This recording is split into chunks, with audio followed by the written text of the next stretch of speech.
Welcome to another episode of the Snakes Are Us TV podcast, presented by Southeastern Reptile Rescue and its founder and director, me, Jason Clark. Are you ready?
Testing 1, 2, 3.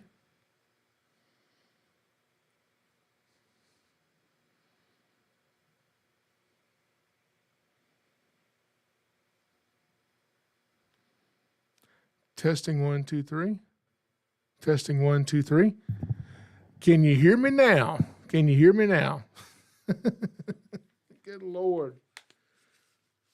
Ah. All right. Let's see. Well, you can hear me. Good. Okay. So, you know what I did?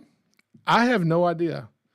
I was sitting here and I pressed buttons and none of them did anything. And then it just started working. I don't know how to do any of this stuff. Okay. So I have no idea what I'm doing. That goes without saying. Y'all should know that by now. So the camera's on. You can hear what I'm saying. So we'll see if this works the duration of the podcast here. Oh, goodness gracious. Wow. Okay. So hang on. Before we start, let me just make sure I'm recording. Everybody can hear me. Everybody says they can hear me in the chat. Everything's looking normal. My lights are on. Nothing's flickering. God. All right, let me go ahead and go over to my YouTube channel so I can get in the live chat and see you guys. Oh, goodness gracious. And I was going to start on time. No, I wasn't. I was still going to be a couple minutes late, but I wasn't going to be this late. I was going to start close to 8 o'clock tonight. Pretty close. So, all right, going into the chat here. Give me 1 second.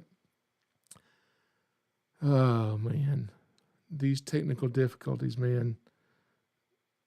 I hate dealing with this stuff, especially when you got people looking at you and you're trying to tell them, hey, wait a minute, but they can't hear you saying, wait a minute. And they're just staring, just all these people are staring at you trying to fix a problem. It's kind of like, you've seen those videos of the guy who goes out to the boat ramp down in Florida and he just stands on the dock and he just videos these people trying to get their boat on the trailer. And I mean, most of these people don't do this like every day, not even every weekend. So they're like figuring out how to get their boat on the trailer every time. And then you got somebody watching you and videoing you. Of course you're going to mess up. So that's kind of how I felt. I felt like I didn't know how to put my boat on the trailer and somebody was watching me do it, filming it. That's how I felt just now. All right. So welcome to the SnakesAreUsTV Podcast. This is episode number 31 entitled Gardening. I'm your host, Jason Clark. We record this live 8 o'clock Eastern, sharp, never late, every Thursday on YouTube. If you want to join us, you can go there and join in on the live chat, or you can listen later wherever you listen to podcasts. We'll upload the audio. So on this episode, we're talking about gardening. And, every week, I never know what the week's podcast is going to be about. Usually, if I'm lucky, I figure it out on Wednesday and record it on Thursday. But most of the time, I figure out what I want to talk about Thursday, 30 or 40 minutes, an hour before I come in here to sit down, which is kind of what I did. So today, I went to the store and I did something I said I was not going to do. I bought some plants, and I love plants. Well, let me clarify and make sure I've got this right. I love buying plants, okay? And I don't like to plant plants. I hate planting plants. Like the thought of digging a hole and putting this in it and covering it up and doing that does not interest me at all. I don't want to do that. It's not fun at all to me to do that. What's fun is buying the plant. And then once I torture myself to plant it, I love watering it. Okay. So this is this plant right here. This is rosemary, and this plant does not require a lot of water, which means I'm probably going to kill it because I love watering my plants like a lot. I love watering them like every day, all the time. I don't like planting them. I like buying them and watering them. And I wasn't going to buy any more until I planted all the ones that I bought. that I've already got. And some of these I bought that have not been planted, I bought last year. I mean, not at the end of last year either, the beginning of last year, and they're still in pots. And some of these I had to bring in the house over the winter because they would have died being in these pots and not planted. And they're not even the kind of plants you bring in the house. And it wasn't a lot of them, like 5 or maybe it was 20. It was a bunch of plants I had to bring in to my house this winter.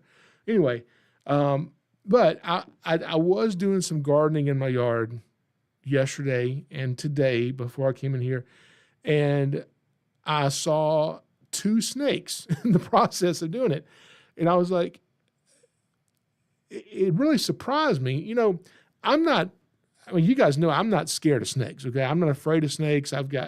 That's what I do is deal with snakes, venomous snakes all the time. I love snakes. But I thought it was funny because I was pulling some weeds out of this flower bed that I was redoing this whole flower bed. And I was actually digging up some huge old rose bushes, going to relocate those and put some different stuff here. And there was just a bunch of weeds that had taken over. So I was weeding all this stuff out. As I'm pulling up a weed, I just see something right here at my hand just scoot right next to my hand and take off. And it happened so quick, I just kind of like, whoa, what was that? Then I realized, oh, that was a snake. And I reached down and was able to catch it and found it. And it wasn't a big snake. It was just a little Decay's brown snake. And about a foot long or so. And I was like, oh, this is so cool. I'm out here gardening, and, this is what people do. They go in a garden, and they see snakes all the time. That never happened to me, and it just happened to me. And it kind of startled me, not because I was scared of the snake, just because something was moving that quick next to my hands. And it got me thinking about a person who doesn't like snakes, and that happens to them in their garden. I get how it would just absolutely freak them out, because, like I said, I'm not afraid of snakes, but it still kind of made me like, whoa, what was that? And I was able to catch it. And it was really cool because I decided I had a lot more like big rocks I was moving around. And I was like, I don't want to turn the snake loose back here because I'm about to move all these weeds he's living in and move these big rocks into place. I don't want to squish him. So I'm going to go put him in a container. Then when I'm done, I'm going to release him back into my garden. And so I did that. And so as I'm still moving and weeding and pulling all these weeds and stuff out of there, another snake in the same spot came darting out right by my hands again. And it startled me, scared me just as bad as the first one did. Like I said, not because it was a snake, just because it was moving so quick. And it took my brain a second to process what I was looking at. And it was another harmless brown snake. And probably the most common snake, I get photos sent to me wanting to know, is this a baby copperhead? We get those all the time. But, being startled by snakes that you see all of a sudden when you're not scared of snakes is kind of funny because, for instance, I had this cooler. This happened several years ago. I had this cooler, and we're doing this event for my volunteers, and I had a 6-foot rubber cobra. So I just put him in the cooler and tied a string around his head, taped it to the lid of the cooler, and, they'd go over and raise the cooler, and, the snake would come up. It was a lot of fun scaring them. And the event was over, and this was an old cooler, and so it ends up behind my snake building, sitting on the ground. And if you've ever had an old cooler just sitting out in the woods for a year or 3 years, even with the lid closed, somehow these things get full of water. And that's what happened. So I'm out there one day, springtime. This is a few years ago. I'm cleaning up stuff that doesn't need to be here. I see that cooler and completely forget what I ever used it for. And it was full of water, so I raised the lid to dump the water out. And when I raised the lid, it's just like brown, muddy water. When I raised that lid, that rubber cobra came up out of the water, and it got me back for every time I ever scared somebody with that cooler, because I'm not a jumpy person, but I'm going to tell you, I yelled a little bit on that one. I sure did scream on that one because seeing that snake coming out of the water at me, it really got me. So anyway, got to thinking about snakes in the garden and people who are afraid of snakes. And so I've got so many plants that I still have not planted. I bought two of these, and this is the smallest of the two. This is a Goliath. I think that's what it's called. Goliath. No, mammoth. This is the mammoth elephant ear. It didn't have these little buds on it when I bought it. That's how long I've had it. It's already started to grow. It didn't even have that. That's new. But this is the smallest of the one, and these are the elephant ears that get really big. I have a bunch of elephant ears, all different kinds. I mean, like I got all this stuff won't even fit on my desk, all the stuff I've got. And this is not stuff I bought today. This is stuff I've had for a while. And when you look at the price on here, don't look at the prices on this stuff because I got this on sale. It was all half off, and I've got high-low beauty elephant ears, and I've got these, what are these, tiger lily. I've never planted any of these things. Tiger lily flowers because my daughters like flowers, and some Dutch iris. And these things have already started to grow inside the bag because I've had them for a month and have not planted these things. And so I wasn't going to buy any more plants until I planted the ones I've got. And like this, all this rosemary here, look at all these. I only need but one of them. I got 5 of them, but I know where I'm going to put them because what I like to do is there's this one McDonald's in town, and one of my daughters loves McDonald's, and I go to McDonald's, and they have this growing in the drive-thru. And every time I go, I reach out my window, and I pluck off some of the leaves, and I crush it, and as I'm sitting in the drive-thru, I smell of it. It smells so good. And I do that every time I go to that McDonald's. I was like, you know what? I could plant this by my walkway when I'm walking to the front door of my house. And every day, several times a day, I can just break this stuff off and just smell it. And it smells so good. And so that's what I bought it for. And I've had it for a while. I mean, I didn't just buy this today. I've had these for a while, and I've not planted them. I'm going to plant them, okay? And today, my daughter said the other day, she said, I wish I had some cucumbers because one of my favorite snacks is ranch dressing and cucumbers. I said, that sounds disgusting. So I was like, you know what? Instead of me buying all these cucumbers, I'll just go buy a cucumber plant, and I'll just plant a cucumber plant, and we'll grow some cucumbers. And while I was there, I was like, well, they've also got the banana pepper plants, so we'll get that. Oh, and then I saw the tomato plants, and I didn't even bring all the plants in.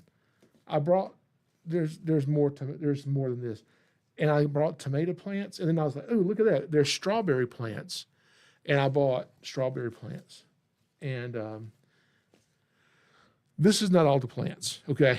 So my goal is to plant these before I buy any other kind of plant. So not buying anything till I plant these plants. And I plan on doing that tomorrow. That's my goal. We'll see if that happens. Anyway, so I'm trying not to buy any more. But it is springtime, and I grew up with going to my grandparents' house when I was a kid, and they always were planting and working in the backyard. They had this huge garden. My dad did too. My dad always had a garden, a vegetable garden, and the gardens they had were like massive. They were huge, like personal garden in their backyard, but it was just really big and tons of food that they just gave away to friends and family who, if they could have sold tons of this stuff, they just kind of gave it all away. But today, when I went to the garden center, I was reminded of something because I went over to this shelf where they had all these strawberry plants right here, okay? And I was like, you know what, my daughter, I don't even eat strawberries. I don't eat cucumbers. I don't like banana peppers or tomatoes. I don't even eat this stuff, but I bought it. Okay, my mom eats it, so she can have it. But these strawberry plants, there was just these whole big trays of these flats of all these strawberry plants, and so they're all kind of bunched together. So I was going to go pick, several of them out so we can plant them in this raised bed container that we've got. And as I was reaching in here to kind of reach down in the leaves to pick these things up and feel around for the pot to pick it up, as soon as I did that, I got to thinking about all the snake shows that I do and what I tell people. Don't put your hands in places where you can't see, because you feel like I'm reaching down into this. You can't see what's in here. But then again, I am at a home improvement store. I'm at a store. I'm not out in my yard. But that doesn't matter, because I remember in the news, and you can go look this up, and when you look it up, what you're going to find is not one news story, but multiple news stories in many different locations of people going to buy plants in garden centers and reaching in, picking up a plant and getting bit by a venomous snake that's coiled up inside the pot, okay? There was one such incident I know of involving a pygmy rattlesnake. I think that was somewhere here in the southeast, maybe Florida, that happened. I believe it was a woman, I think, had reached in to pick up a plant she wanted to buy, and there was a little pygmy rattlesnake in the pot just sitting there. Because, and I see how easy that can happen. When they're picking these things and growing them in greenhouses, whatever they're doing, and they're putting them in this pot, well, the little rattlesnake is not in there then. But once they put this in the pot, and then they put it in these little trays, and then they stack all these trays on these pallets and all these shelves on the pallets, and then they take a forklift and they go sit this out there next to the greenhouse, and all these pallets out here next to the greenhouse where there are snakes, and they don't load them today, they load them tomorrow. And then the next day and over the next few days, they start loading all these things up. Well, that gives snakes plenty of time to crawl into these pots, okay? And so then once I reached in and grabbed that first one, I was like, you know what? It's going to be really bad if I'm here reaching down to pick up a strawberry plant and get bit by a rattlesnake. Because first, it'd be bad to get bit by a rattlesnake, but it would be really bad because nobody would believe me that that's what happened. They'd say, nah, that's not what, he was out there doing something dumb, one of his snakes, and he got bit. He didn't get bit picking up a strawberry plant at a store. Nobody would believe it. And that's what would be bad, because I'd be like, no, really, that's what happened. It was just an innocent mistake. So even when you go to a nursery to buy plants, don't just reach your hand in amongst this stuff and start pulling out some plants, because, man, I'm sure that's extremely rare for that to happen, but it would woe to the one that it does happen to. So let's go to the chat real quick. Let me read through some of your comments. There's a lot of people here in the chat, and we're going to start getting into some of this stuff I want to talk about today. Who all we got here? I know before we started, and I was my sound was not working, and you guys were just typing in the chat, and I was just kind of glancing at it, not reading it. And I was, there's a lot of people, and I didn't realize y'all couldn't hear me. So we've got Painted Rocks is here, Chocolate Cookies. My mom is here. Marty the Beardy, thank you for coming back. Trinity Murray is back. Thank you for being here. Ben Baker, John McKibney Jr., Tyson the Pup is here. I don't remember, Tyson, have you been in the live chat before? I don't remember seeing your name in the live chat. Where are you from? Let's see who else we've got down here. Boo Boo Bang Bang is back. I don't like reading your name. Boo Boo Bang Bang. You know how the blind identify dogwood trees? No, I don't know how they do that. Oh God. Their bark. That's pretty funny. So do you know how I messed it up. Do you know how the blind identify dogwood trees? Their bark. Pretty good. Okay. Nature Nut is here. Thank you for being here. He is from South Carolina. And of course, Painted Rocks is here. I already said that. All right. So thank you guys all for being in here with me. And let's see. Okay. So we're going to get into this now. I'm just scanning through some of your comments here real quick.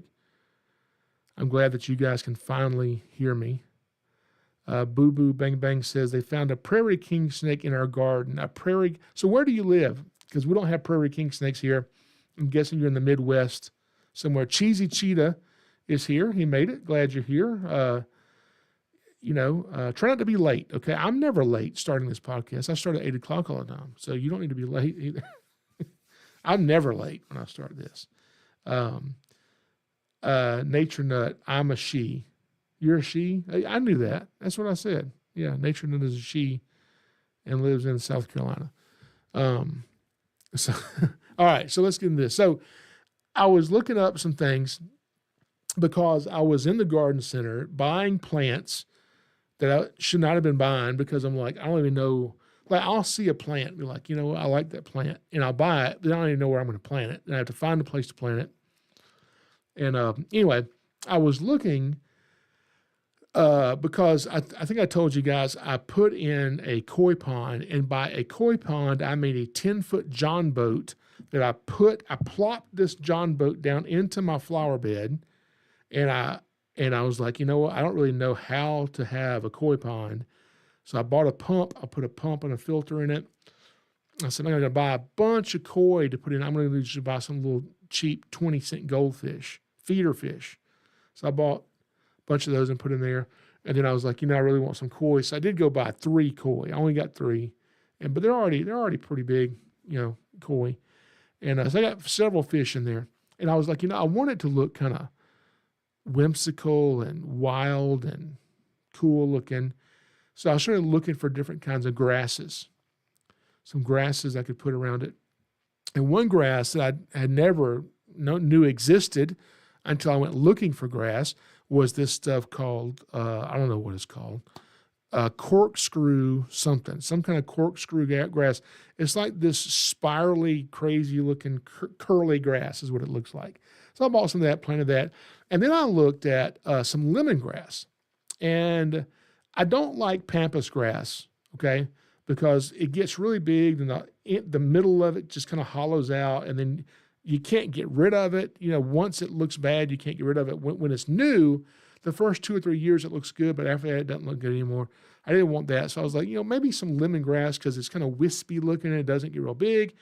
And then I was looking it up, lemongrass, and they were talking about how, if you don't want snakes in your garden, get some lemongrass, because lemongrass has this citrusy scent to it, and it repels mosquitoes. If you plant lemongrass all in your garden or in your front yard or wherever your barbecue area where you're spending time, if you do that, you're not going to have mosquitoes. And I was like, that don't even sound right. That sounds like somebody trying to sell lemongrass is what it sounds like. So I was like, I want to research this. Planting lemongrass can't, I know it does. I know enough about snakes to know that planting lemongrass is not going to make a snake. Oh, here comes a snake. He comes up to lemongrass. Oh, lemongrass. I don't like the smell of this. Let's go this way. That's not how snakes work. People think that's how snakes work. That's not how they work, okay? Lemongrass will not make a snake go somewhere else. And I don't know enough about mosquitoes or lemongrass to know if it will repel mosquitoes. So I researched it, and here's what I found out. If you plant lemongrass in your garden area, wherever you're going to have your patio, you got it out there in containers or whatever, you're going to have mosquitoes. It doesn't do anything to mosquitoes, okay? Unless you take the leaves, the blades of grass off of it, and you crush them and you extract the oil where we get citronella, things like that from, that will then repel mosquitoes, okay? But just lemongrass growing in your yard, you're just going to have mosquitoes flying around it, okay? But I can see why people would want to do that. I started thinking about this because then that kind of brought me to all these little plants that people say repel snakes. And then there's plants that people say attract snakes. Then you got snake repellent, and you got all this kind of stuff. And so that kind of brought me to thinking about placebos, sugar pills. When there's a person who is what is a person who thinks they have all these diseases? Munchausen's, or that's probably not even what it's called. I don't even know what the word is. A hypochondriac. But there's some kind of disease that people they think they have all this wrong with them. And so when there's something that's not really wrong with a person, but they think something's wrong with them, the doctor may give that person a placebo. A placebo is a pill that doesn't do anything. It's a sugar pill. And they tell the person, yeah, because you can't convince them that they don't have the sickness, even though they don't have it, okay? They're perfectly healthy, nothing wrong with them. They just think they're sick and they're not. So the doctor gives them this sugar pill, this placebo, this fake pill, and then the person feels better. All the symptoms that they thought they had go away because, now I've got the medicine from the doctor, the real medicine, and it cured me. That's the placebo effect, and it's exactly what things like lemongrass does, okay? So I started looking up, okay, so people say lemongrass will repel snakes. So I was thinking, okay, are these people out here, I mean, they're having a hard time selling strawberry plants and selling plants that they got to make up, buy this plant because it'll get rid of snakes. So I started looking all these things up, and there's a few of them. One of them was garlic, of course, lemongrass I just mentioned, and onions.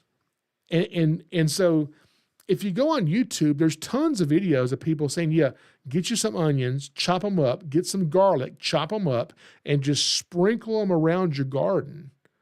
And when snakes get there, it'll confuse them, and they will run away from it, okay? Well, I can just tell you that's not true. That's not what they do.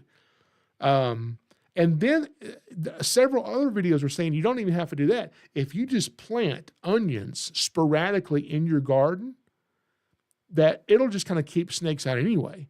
Because, snakes want to come into your garden or come into your yard, and they have to go past all these onion plants, and it confuses them, and they'll just want to leave. That's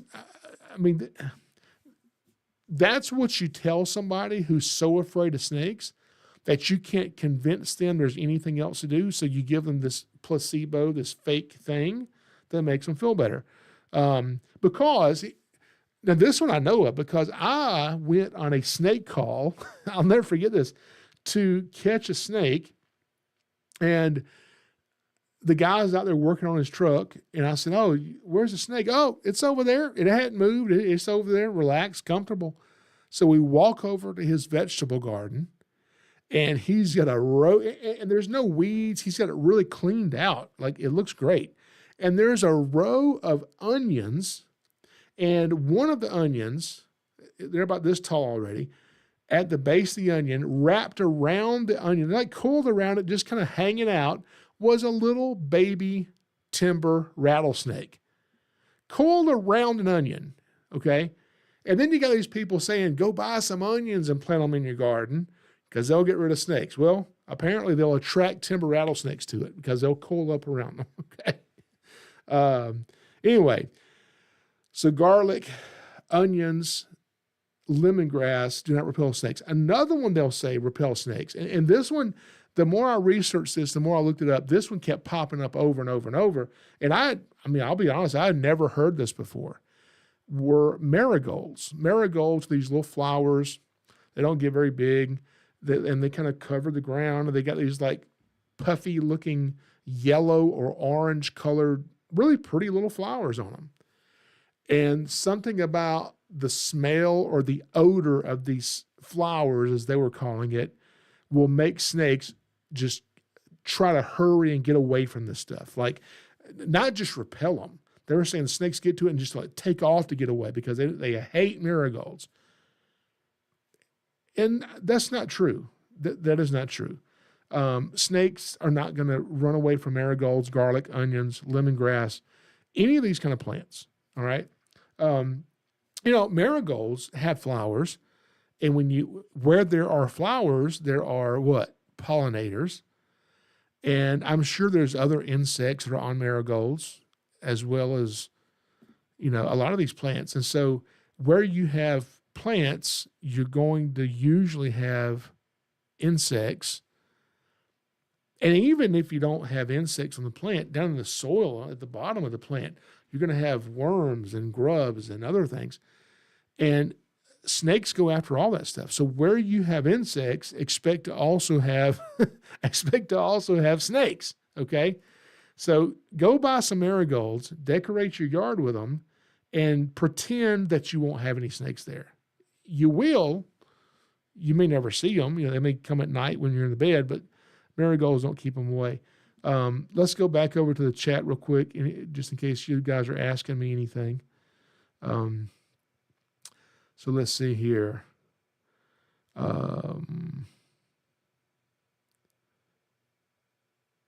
What are y'all talking about? The cashiers were standing on the counter. I don't know what y'all talking about. So let's see. Y'all are typing too fast. I can't keep up with all this. Okay, y'all got a lot of comments in here. Mothballs, yep. Mothballs are also a placebo. Chives. Somebody mentioned chives. A lot of the videos had different kind of chives that repel snakes. They're not going to get to one of those plants and decide to go away from it.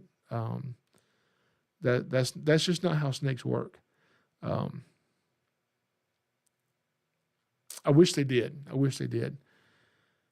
And so Boo Boo Bang Bang says, let's bring back Titanoboa. Are you talking about the, okay, because, Cheesy Cheetah says, I'm all for the dire wolf. Rather have a woolly mammoth, though, to be honest. So, people were talking about this online the other day about the dire wolf. I'd never heard of a dire wolf until they had brought it back. And they didn't just bring it back recently. They brought it back 6 months ago, and they just now let the public see these things. Now they're saying they're going to be able to bring back the dodo bird, the woolly mammoth.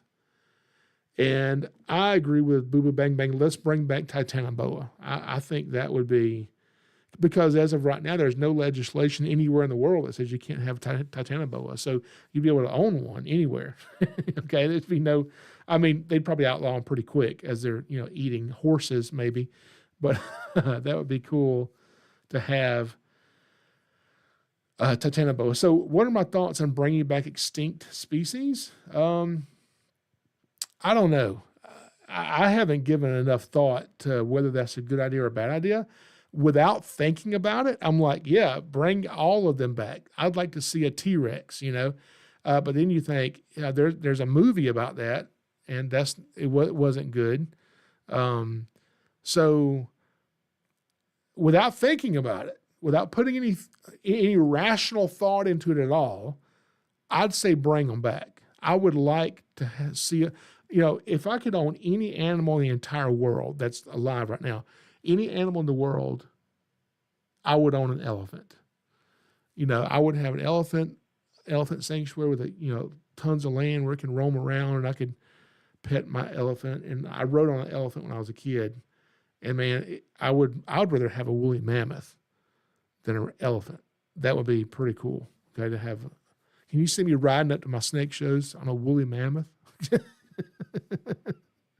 That would be funny. Okay, so back to gardening and snakes. Now, I talked about snakes that people say plants that repel snakes, which they don't. Okay, let's talk about plants that attract snakes. So, as you go through the internet, you can find lists of plants that they say repel snakes. Then I found a list of plants that attract snakes. Now, is this true? I think probably so. I think there are tons of plants that will attract snakes. And it's not necessarily the substance of which the plant is made. And it's not really how the plant smells. It's more of how the plant grows that would attract a snake. For instance, okay, I mentioned pampas grass, the big things of pampas grass. The reason that would attract snakes is because as those grow, the base of pampas grass gets really, really, really big. And it's just dense, and there's so many places in there a snake can go in there and hide, and that's what snakes are looking for. They're looking for places they can get into in the heat of the summer, cool down, where predators can't get to them. They can do it with pampas grass. Also, ivy, I always say ivy equals copperheads. I live an hour south of Atlanta. Well, once you go to the north side of Atlanta, up in this area called Buckhead, lots of big, multi-million-dollar homes there, beautiful, beautiful neighborhoods there. And in Buckhead, one thing that you have everywhere is ivy, because there's lots of hills there, lots of woods and lots of hills with these big houses. And to keep erosion at a minimum, they planted English ivy everywhere, and there's just acres upon acres upon acres of it everywhere. And there's tons of copperheads in Buckhead because they do so well hiding, because copperheads are cryptic. They want to be hidden, and they can do that so easily and just move freely around Buckhead because of all the ivy. So I always say ivy equals copperheads. Another one is juniper. Juniper is a low-growing plant. So any type of low-growing shrub that covers the ground and hides the ground is going to be great for snakes. And what I tell people is, if you don't want snakes, even if you like snakes, here's a smart thing to do. I like snakes. I want snakes in my yard. But you still kind of have to be careful, because what I don't want is to have a venomous snake on my sidewalk or on the steps coming down from my house or something, and you not see it and step on it. And here's how that can happen. If you have some rosemary, okay, and stuff gets kind of thick and bushy, and you plant this right next to some stairs coming out of your front door, and this stuff grows up and gets pretty thick, and summertime's here, and a snake is hot outside, so they want to kind of get down in here off on the side of your sidewalk over here to hide and cool down. Maybe they're digesting a squirrel they just ate, and you've got a rattlesnake or maybe a copperhead hiding at the base of this big 3-foot tall plant. And nighttime comes and the temperature starts to cool down, and the snake wants to warm up. Well, your sidewalk has been in the sun all day and still has some heat retention in it. So the snake crawls out of the plant and kind of lays right across the bottom of your step right here in that little crook, in that little corner, warming up on that concrete, getting his body temperature up so he can go hunt some more for the night. And then here you come walking down your steps out your front door, talking on your cell phone at night. You don't see the copperhead here, and you step on it. That can happen. And so even though I love snakes and I want snakes in my yard, what I try not to do is I try not to plant things that are thick and bushy that cover and hide the ground. I try not to put those in places where people walk, like next to a sidewalk, next to my steps, next to a doorway, right next to the garage, things like that. Because if I'm going to plant this, and I'm going to plant something that's thick that may attract snakes, I want to put this in a place to where I'm okay with seeing a snake. I don't want to have a snake laying right here at my front door when one of my kids come out, or I have a visitor come out and they're not knowing to look for a snake and they step on this thing, okay? So it wouldn't bother me to have a copperhead on my front porch. That'd be pretty cool, okay? But I try to tell people because some of these houses I go to with snakes, I see it all the time. I'm like, they have all these bushes growing up right over the steps, and snakes just kind of come out of those bushes and lay there, and it's just an easy, easy place for somebody to get themselves bit. The comment section is to Jason as the class is to the professor. Yeah, can we get home off topic and distracted? Yeah, I get distracted very, very easily, okay? Very simply. That's why I keep buying plants and not planting all these things. Hosta, I don't have any hosta, but hosta, if you have hosta, I think it's hosta. When you plant this stuff, it's got these big leaves on it. And so especially in the summertime, underneath those leaves on the ground is going to be nice and cool and moist, a perfect place for snakes. So if you're going to plant, this hosta in these shady areas, then just expect, okay, that's where my snakes live. That's where they feel comfortable over there. And if you're okay with that, go plant a bunch of hosta or juniper or whatever. Another thing that people don't think about is bushes that produce berries. Now, this is a strawberry plant. It's not a bush, but if you have like blackberry bushes, blueberry bushes, strawberries, any type of plant that produces especially berries and things like that, or maybe even nuts, if you have a pecan tree, that I hope nobody pronounces it pecan tree. It's pecan or pecan, not pecan.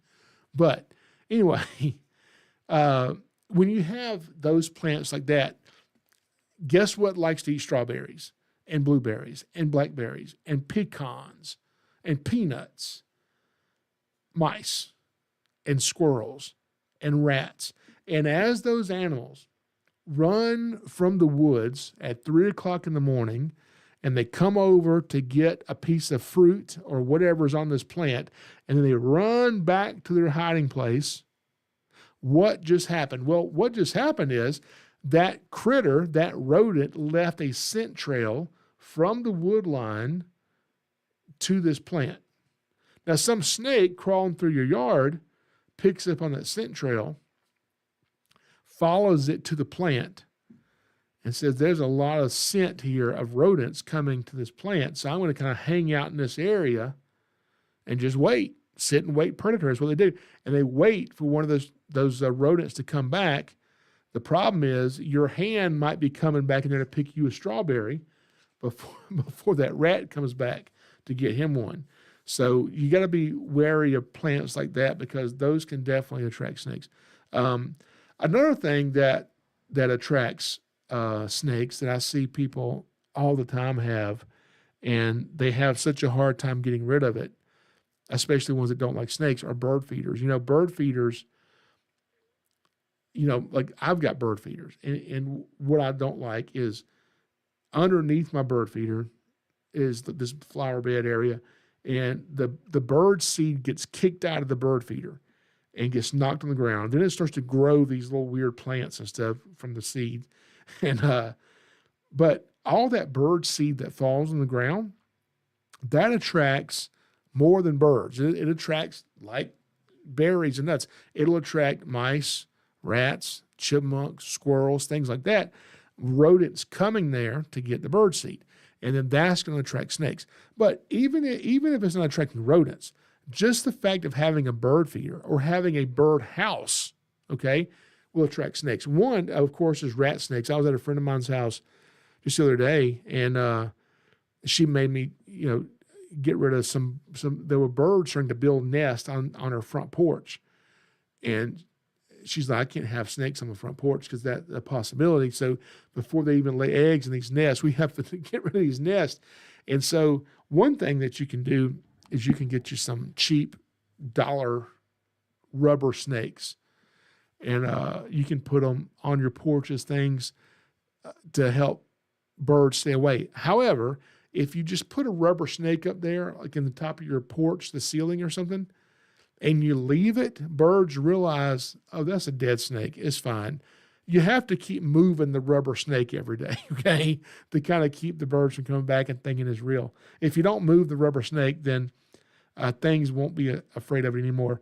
Also, another thing, kind of along the same topics, is seeing snakes outside is one thing I see all the time is people that have dogs or cats that keep outside, or maybe they keep them out during the day and feed them outside. If you're going to feed your dog or cat outside, make sure that you only give them enough food to eat in one sitting. They don't need to just have food there unattended. One, it causes ants. Ants will be all over it. But other rodents and critters will come to that too. So make sure you're not leaving dog food and cat food outside, because that can definitely cause a problem, especially if you don't want snakes around. Now, we mentioned a few minutes ago, we mentioned mothballs. And I was just on social media the other day, and somebody posted a picture of a snake. They wanted it identified. I identified the snake. And then somebody comes on there and said, what you do, he's telling the lady this that posted, what you do, get you some mothballs and just put your mothballs out there, about once a month, just go put some new ones out there. And that'll take care of it. The snakes don't like the smell of it and they will leave. You won't have them. And so I just replied, mothballs don't repel snakes. This is not true. And I listed all the other things that don't repel snakes. And the guy just came back on there and said, well, it worked for me. So, and he knew who I was. He knew what I do. So basically, the snakes in his yard are repelled by mothballs. The snakes in the rest of the world are not, okay? But in his yard, it worked for him. All that means is, it's the placebo effect again. You see a snake, okay? Now, before I say this, think of the normal person who doesn't like snakes, just Joe Blow, okay? He's out there in his yard, and how many snakes does he see in a year? Not looking for snakes, just living his life with his house, cutting his grass, doing things around his yard. How many snakes will he see in his yard in 1 year? 1? 6? I don't know. A few? Okay, so let's say he sees 12. Let's say the guy sees 12 snakes in a year. If you divide that over a 6-month time period, that's 2 snakes a month. So you got to sit out here for at least 2 weeks before you can even see one snake, And so people see a snake in their yard, then they put out their mothballs. Then a week goes by, they don't see a snake. 2 weeks goes by, they don't see a snake. 3 weeks, 4 weeks, guess what they're thinking? They're thinking, the mothballs worked for me. The snakes are staying away. No, it's because you wouldn't have had a snake anyway. You don't have hundreds of them coming through your yard. Okay. And so they want to believe. It's kind of like people going on a diet. People who want to lose weight. It's hard to lose weight. And they're like, well, you need to exercise. Well, it's hard to exercise. You sweat, you give out a breath. It's hard, okay? And then when you go in the gym and you go on the treadmill and then you're on the treadmill for 15 minutes, just 15 minutes, and you haven't even burned 100 calories. But you can get a glass of orange juice, drink it, and you've already taken in more than 100 calories. So burning off fat by exercise, you're not going to lose much weight, okay? If you want to lose weight, what do you have to do? You have to change what you're putting in your body, or at least change how much food you're putting in your body, and that will help you lose weight. But people like food. I like food. You don't want to change what you eat. If you're hungry, you want to keep eating what you want to eat and as much as you want to eat, and you don't want to change that. You just want to lose weight without having to exercise and without having to think about what you're eating. And so then there's all these diet pills. There's all these different things on the market that you can get to keep your lifestyle. Don't change your sedentary lifestyle. Don't change your eating habits. Just take this pill and don't do anything else, and then this will just burn the weight right off of you. And millions upon millions and hundreds of millions of dollars are made every year off people buying that stuff, and most of it doesn't work. And the ones that it does work, it only works for a short time, because once they come off of that and they haven't changed their lifestyle, their eating habits, or exercise, they just kind of go back to where they were. It's the same thing with mothballs. If you don't like snakes, you put mothballs in your yard, and you've got ivy growing everywhere. You got juniper on the ground. You got bird houses with bird feeders, and you got some mothballs on the ground. Okay, so it doesn't do anything, but people swear it does. Now, I'm gonna get into a little bit more depth about it, because one thing people will put out is they'll say, well, you can put out sulfur. And another one I hear all the time is lime. You can go buy lime for your garden and buy this stuff in bulk, 50-pound bag of lime, and you just put this stuff out pretty thick around your property. And what happens, here's what they say. They'll say, when the snake comes and tries to cross over that lime, the lime burns his belly. And he won't want to cross it because it burns his belly. It doesn't burn their belly, okay? It doesn't do that. They've got, hang on a minute, hang on. Do snakes have skin or do they have scales? Or do they have both? Well, snakes have both. Snakes have skin that's covered by scales, okay? And there are snakes that don't have any scales. So you can have a genetic deformity, a genetic malfunction, and you can have a snake born with skin but no scales. It's called a scaleless snake. I've owned some of those before. I had a scaleless rat snake, a couple of them, and the rat snakes that I owned didn't have any scales on them at all, except for 4 or 5 scales on the top of their head. Now, their belly, they had all of their belly scales, but no scales on their back. And their skin was just so soft. And I liked showing kids those snakes because I would teach them that snakes have skin. All snakes have skin covered by scales. So when these snakes crawl across the lime, it's not even touching their skin. It's touching their scales, which is kind of like your fingernails. It's made of keratin. It doesn't burn them. And they were saying, well, you can use sulfur and lime, and even if it's not burning them, what it does, it kind of gets all up in and somehow works its way in up under the scales, and it irritates them.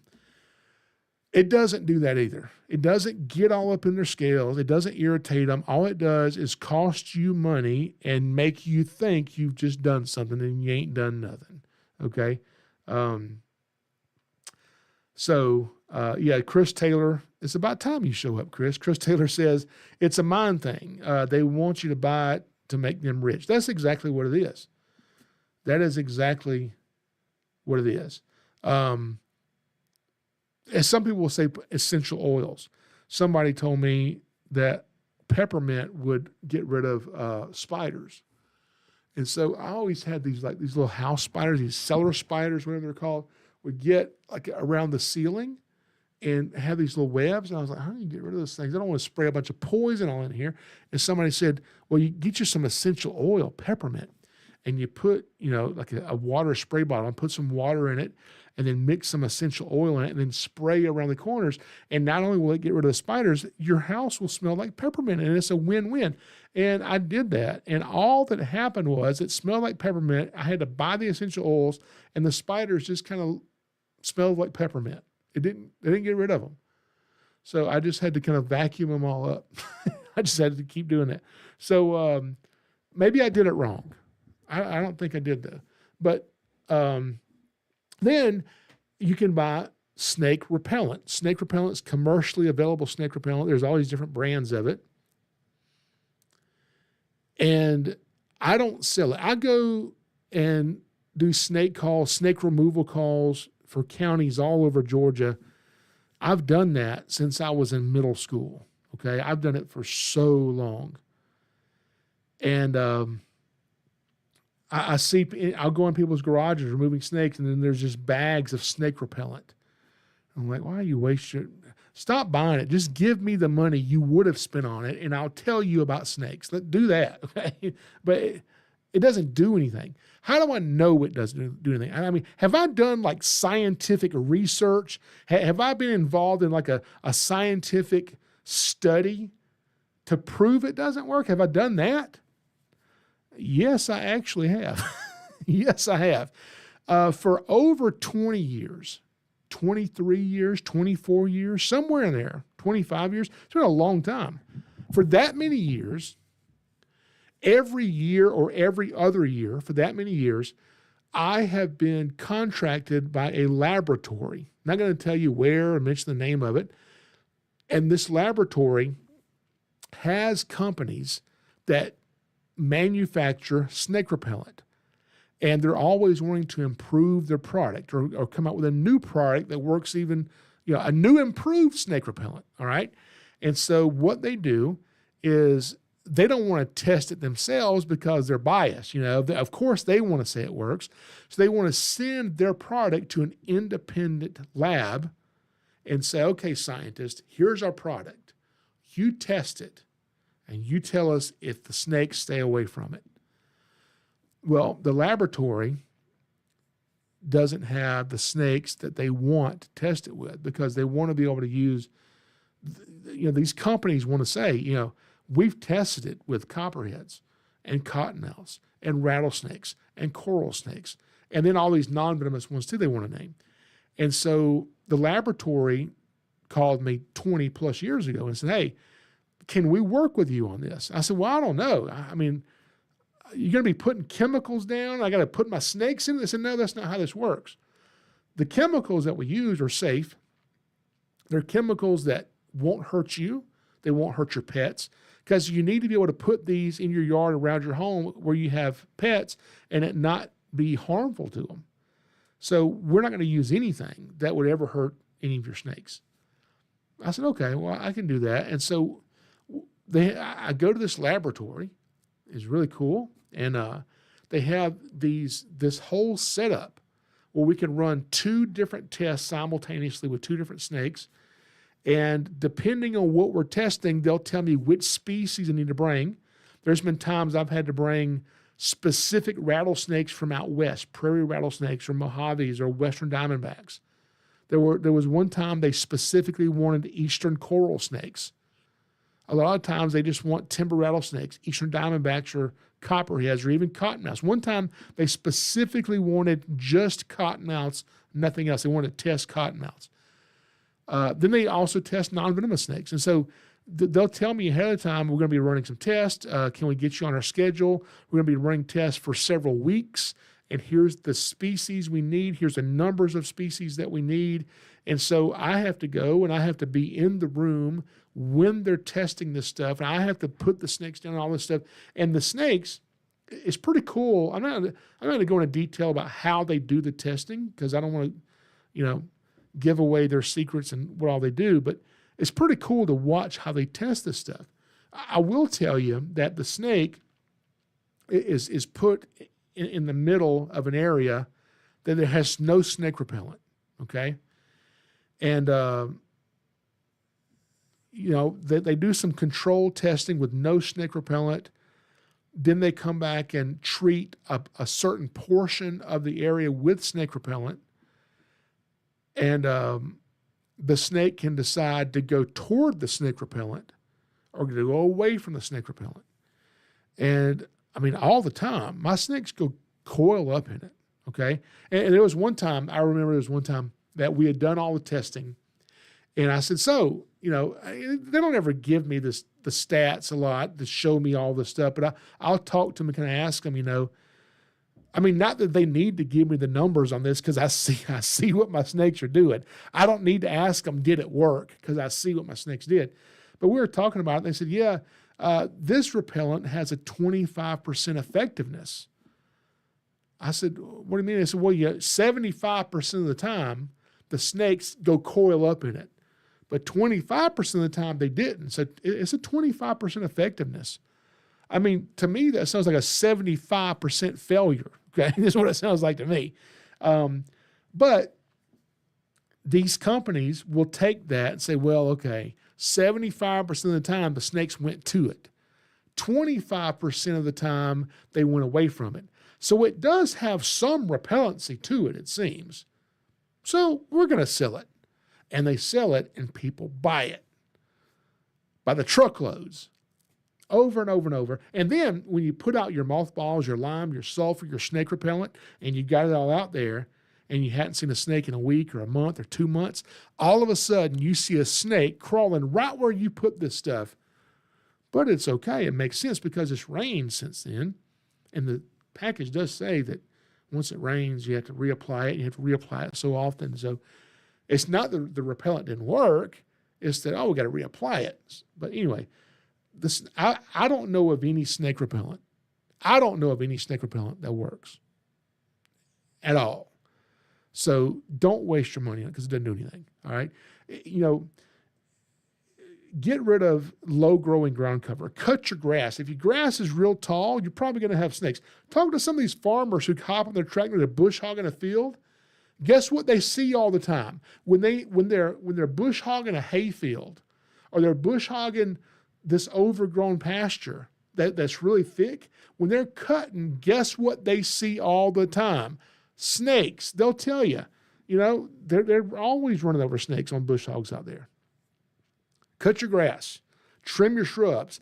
If you got a plant that you just like it, well, trim the bottom leaves up off of it. That way, at least you can stand here and see the ground around it. A snake doesn't feel comfortable hiding there. Not that will repel a snake away from it, but they don't feel comfortable hiding there because they're exposed. There's no place to hide, and a predator will get them. Okay. If you've got firewood, if you got a little, patio out here, and you got your little outside fireplace, your little fire pit, I've got one of those. I love that thing. And you got your stack of firewood over here. And then you tell your kid, go grab some firewood, throw some wood on the fire. And it's nighttime out here. Man, that's how you get bit. I'm telling you, copperheads love stacks of firewood for two reasons. One reason, there's all kind of nooks and crannies they can hide because copperheads like to hide. The other reason is what else likes getting in those firewood stacks? Lizards. Lizards love it. You know why lizards love? Hang on, that's a tongue twister. Lizards love it because there's insects all in that wood, and so lizards want to eat the insects. Copperheads love to eat lizards, and it's a good hiding place. So if you got stacks of firewood, that's a good place for copperhead to hide. So how do you fix your firewood stack, your pile of firewood, to not have copperheads in it? Well, you can't do it 100%, but there is something you can do to lessen your chance of having copperheads in your firewood stack. One thing you can do is, instead of stacking your firewood on the ground, build you a little 2x4 frame where you can stack your firewood up off the ground, maybe 12 inches off the ground, 2 feet off the ground. The higher you get it off the ground, the less likely you'll have a venomous snake in it. Does that mean you won't have a copperhead or a rattlesnake in it? No, it doesn't mean that. It just means you're less likely to have that. But don't send your kid out there at night when you're sitting over here by the fire, staying warm, telling your kid to go grab a piece of firewood without a flashlight, because you put your hand down there. If there's a copperhead there, you're not going to be enjoying that fire that night. I can tell you that. So make sure when you're outside, you're watching where you put your hands and feet. Okay. People go out there and they'll cut off, trimming up shrubbery. Like I just said, you're trimming up the bushes, trimming up shrubbery so you can see the ground. You're cutting off limbs, and then you pile them up over here to the side, or you throw them over the back fence on your neighbor's property. You just throw it all over there, right? And you got this pile of stuff because they don't ever come to the back fence, right? So you got this pile of limbs and debris there. Guess what that's perfect for? People who don't like snakes are building snake houses and don't even know it. So haul it off or burn it or build a snake house. Now, I like building houses for snakes to live in and having habitat for them. I like going in my garden and seeing snakes, even if it's a venomous one, okay? That doesn't bother me because I watch where I put my hands and feet, except for when I was buying these strawberry plants this morning. I did reach and grab a couple of them without looking. And then I realized, I need to kind of watch. I don't need to get bit by a rattlesnake in these plants. So now, in your flower beds, around your house, people often will put out some type of substrate to look nice. And I see people driving around all the time with these trailers full of pine straw. Some people call them pine needles. They're not pine needles. They're not hollow needles. They're pine straw. Anyway, pine straw, I don't want to wreck the pine straw market here for those people selling pine straw, but let me just tell you, pine straw is perfect for copperheads. Pine straw is perfect for copperheads. It's not that pine straw attracts snakes to it. It's not that. But when snakes find that you have pine straw in your flower bed, they can easily burrow under it. If you have pine straw in your flower bed, do this. Go out there and you can get a rake and you can lift up the pine straw, and it just kind of all comes up as one big matted piece of pine straw. okay? So underneath that is like a little highway where snakes can move and kind of go wherever they want unseen and hang out right there in your yard. And if you have all this stuff around your sidewalks, your walkway, your swimming pool, and your patio, and your gazebo, and your pergola, that's where your snakes are going to be. So what can you do instead of using pine straw? You can use bark, you can use mulch, or you can use rock. Now, bark, mulch, and rock don't repel snakes. And if you have bark, mulch, and rock instead of pine straw, it does not mean that you won't have snakes. What it does mean is that it's very hard for copperheads, venomous snakes, which is the ones you need to be concerned with. It's very hard for those snakes to burrow underneath bark, mulch, and rock as easily as they can pine straw. So basically what you're doing, you're eliminating a hiding place there. Now, for those of you who like snakes and want to have snakes in your yard, go get you a whole bunch of bales of pine straw and put that in your flower bed, okay? And some bird feeders and some bird houses and some low-growing ground cover. And you can start to have snakes too, just like I do in my garden, okay? All right. We're going to get ready to wrap it up here in just a minute. I saw somebody else online when I was looking up stuff about my garden. One thing that you'll see in gardens that snakes often eat, and most people don't ever see this. They'll see signs that it's there, is voles and moles. Voles with a V, V-O-L-E-S. Voles dig these tunnels. I remember my grandparents in their front yard, they had all these vole tunnels, and voles are about this big around. Their bodies about this long. It looks like a rat or a big mouse or like a rat is what it looks. It's a rodent is what it is. But these voles are herbivores, and they dig underground and they'll eat like the little grass shoots and the little tubercles of grass and plants, and that's what they're eating. Okay, and so they dig these holes and kind of make some of your yard kind of be sunken in. Doesn't look good if you have a really nice lawn. And so somebody was saying, if you want to get rid of snakes, make sure you get rid of your voles. Well, if you have snakes, they'll get rid of your voles. Don't be getting rid of your snakes. You need snakes, I'm telling you all this stuff about pine straw and don't do this. It's not that I want you to get rid of snakes. I don't. I want you to get to where, now this is for people who don't like snakes. I want you to get to where you can understand that you can live with snakes, even the venomous ones that are in your yard, and you can do so safely because you're already doing it for the most part. If you've never been bitten by a venomous snake and you have a yard that you work in frequently, you're already living with venomous snakes most likely, especially if you're down here in the southeast where I'm at. Most snakes that you get close to, you never know you did, okay? So, and as far as people who go in their yard and they kill these snakes, the only people who kill snakes are people who don't understand snakes. Just the other day, I'm not going to say their name, probably watching this right now. I had somebody call me wanting to volunteer. And wanted to volunteer and were telling me how much they love snakes. I love snakes so much. Snakes are so cool, blah, blah, blah. And I was on the phone with this person for over an hour, and they wanted to volunteer. And as we get more into the conversation, start asking more questions, and they kind of let their guard down and kind of start talking more freely, they start telling me about the snakes that they've recently killed.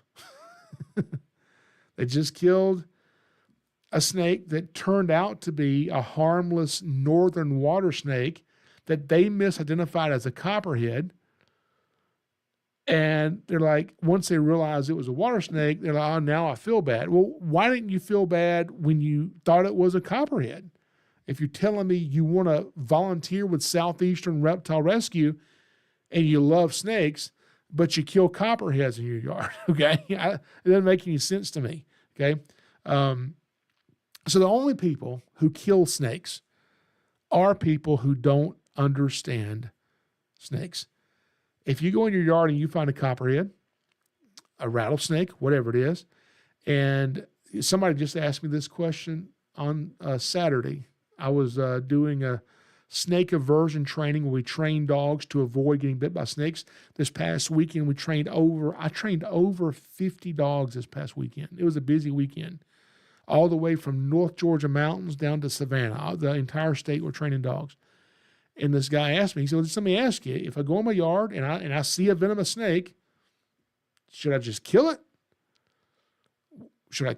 What should I do? I said, well, I'm not going to tell you to kill it. I like snakes. I don't think you should kill it. And he said, well, is it just because you like snakes? I said, no, it's not. It's because that's the safest thing for you to do. Most bites that happen 2 or 3 minutes after the person sees a snake. And they decide, I can't have that in my yard. If I don't kill it or catch it, get rid of it, somebody's going to get bit. And in the process of trying to kill it or catch it, they get bit, okay? And if you go into your yard and let's say you find a copperhead, okay?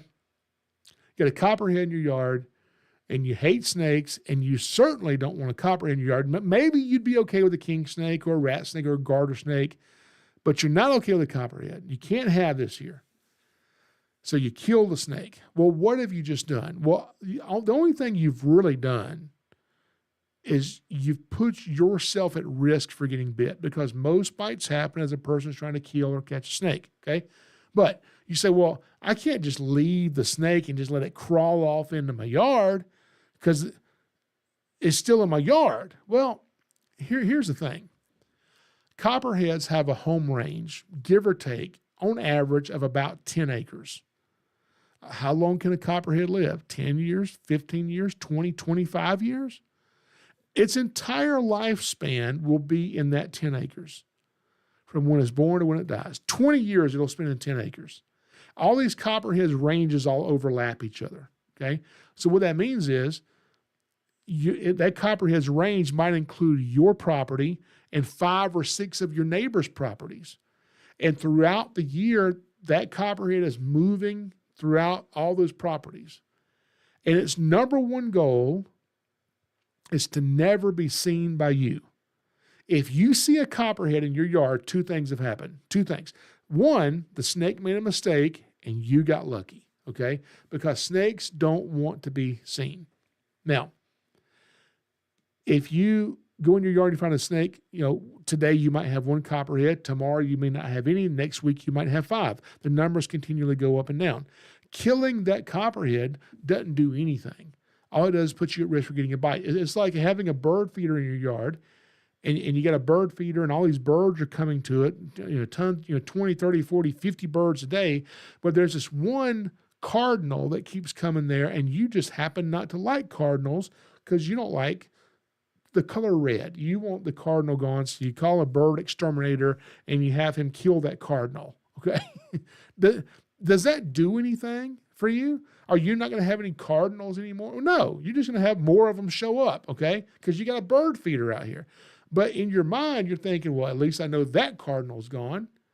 But in the grand scheme of things, it doesn't do anything, okay? So when you kill a copperhead in your yard, you're not doing anything but putting yourself at risk for a bite. So instead, what you should do, when you see a copperhead in your yard, watch where it's crawling from. Watch where it's crawling to. That'll tell you the habitat where it just felt safe being, the habitat where it feels safe going, and examine that habitat and say, okay, what is it about where this copperhead is going and where this copperhead was that it likes? What can I change so it doesn't like it? And then change those things, and then guess what? Those copperheads that live on yours and 5 or 6 your neighbor's property, when you change that stuff, now they just live on your neighbor's property, not yours anymore, because copperheads then won't feel comfortable being on your property. That's what you do that's effective. That's what you do that's safe. You don't kill the snake. You don't put yourself at risk for a bite. You get rid of why the snakes are there.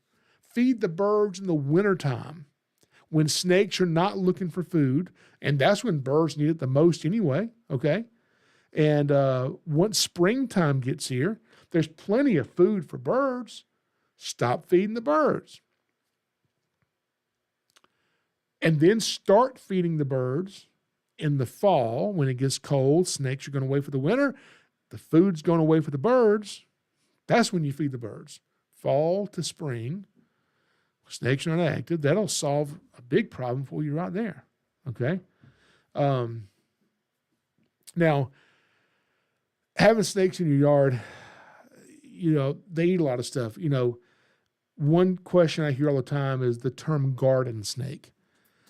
One of y'all go try to look it up for me. Go look up garden snake, Garden snake, and tell me the scientific name of a garden snake, because I couldn't find it, because I don't think there is one. I don't know of one. There's a garter snake, Garter. There's a garter snake, and those eat fish, amphibians, frogs, toads, things like that. And sometimes people call those garden snakes. That's not a garden snake, it's a garter snake. But, snakes that are in your garden, in your yard, if you don't have a garden, all these snakes that are in your yard are very beneficial. They eat mice and rats. And one thing, I hate slugs and brown snakes. Brown snakes eat slugs, okay? So brown snakes are good to have around. And also, there was a study done on timber rattlesnakes where these researchers found out on average how many rodents a timber rattlesnake would eat in one calendar year. And then they started catching rodents in the habitat of where these snakes lived. And they would take the rodents, the rats or mice or squirrels or whatever these snakes were eating, and they would count how many ticks were on these animals. They multiplied that by how many animals each snake was eating in a year, and they came up with an incredible number of somewhere between 3,000 to 5,000 ticks that one rattlesnake was eating between 3,000 to 5,000 ticks a year. Do I have that right? That's crazy. Okay? So the ecosystem works together in ways that we are not even close to comprehending, not even close to understanding how the ecosystem works together. It's amazing. A lot of it we do understand. That's what these scientists and ecologists and biologists are doing. They're trying to figure out how this species lives and how this species interacts with this one, and this one interacts with this one, and that animal interacts with this plant, and that plant interacts with this insect, and that insect helps this animal, and it's also interconnected, and we just know a little bit of it, just a little bit of it. And when you start killing all these animals and doing all this stuff and destroying nature, it has really overreaching problems that we can't even comprehend at this time, okay? So anyway, planting my plants. I'm going to get these things planted. Tomorrow is the goal. I want to plant all my strawberry plants. I'm going to plant my big old mammoth elephant ear here. And I saw some other plants I wanted today, but I didn't buy them. I saw some lavender. That's what it was. It was some lavender. Lavender looks a lot like this, and it smells so good. They had these little purple flowers. And I started to buy some, but I was like, oh, man, but I've got all this stuff. I got all these plants I got to plant. So I didn't buy any. I'm going to try not to till I plant these. But anyway, speaking of planting, the law of gravity, there's all these laws of physics that we have, and there's another law that we have that's not a law of physics, but it is a law of nature, and it is a law. And whether you like it or whether you believe it or whether you don't, it is a law, and it will happen. Is the law of sowing and reaping. And it's a principle that we talked to last week was about the Bible, and if you go and read the Bible, the sowing and reaping is all through the Bible, all through it. And sowing and reaping works for every single human being. When you plant a seed, you don't get back a seed, okay? When you plant a seed, you get back a harvest. And when you sow a seed, what you're doing, because I was just thinking about this today, when you sow a seed, you're planting for your future. You know, when a farmer goes out there and a farmer plants a seed, the first thing he does is he considers, okay, what fruit will be produced in the future from this seed, okay? Now, when he's planting the seed, he is in the present. He is in this moment. He is in the present moment planting the seed, but he's looking into the future. When you sow a seed now, what you do today impacts your future. You know, you may not see it now, but what you do today, you will see it in the future at some point. And many things right now that are working out, think of all the things in your life right now that are good. We can always find things that are bad, but think of some things that are going good for you right now, okay? Things that are going good for you and working out for you right now are a result of seeds that you planted in the past, and you're reaping your harvest now. What you sow today will not only impact your future, it'll impact your children, your grandchildren. So you want to sow based on how much you want to harvest, okay? I didn't do that with this because I don't care about harvesting strawberries. I don't even like strawberries, and I bought a bunch of strawberry plants. I don't like banana pepper, and I've got a bunch of banana pepper plants. Okay, but for the most part, what you want to do is you want to sow based on how much you want to harvest, okay? I'm going to have to just give all this stuff away because I'm not going to eat it. If you want a small harvest, sow a small amount of seed.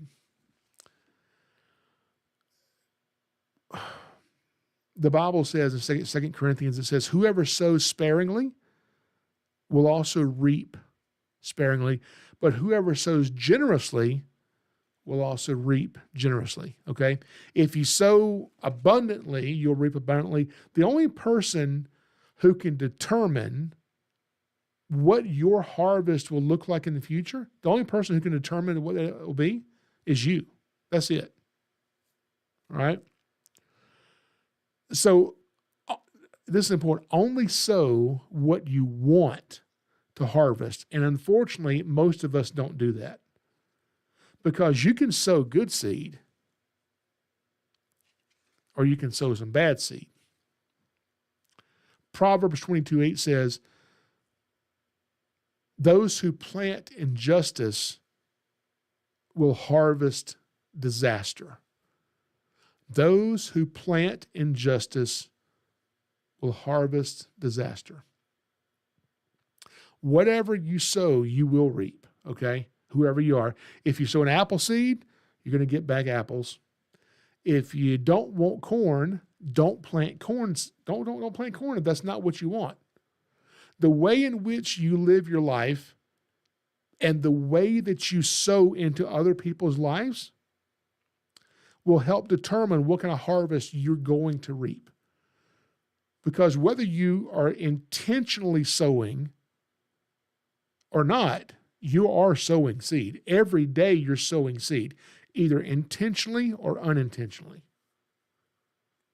If there's a goal you want to get in your life and you're wanting to, say you're wanting to exercise and get in shape, you're wanting to get healthy,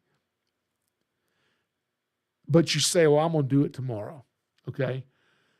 So today you're not going to do it. You're going to do it tomorrow. Well, today, the seed you're sowing today to not get healthy, you're going to reap that at some point, okay?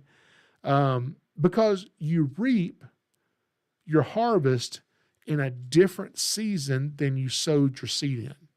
Different seeds have different periods of bearing fruit, okay?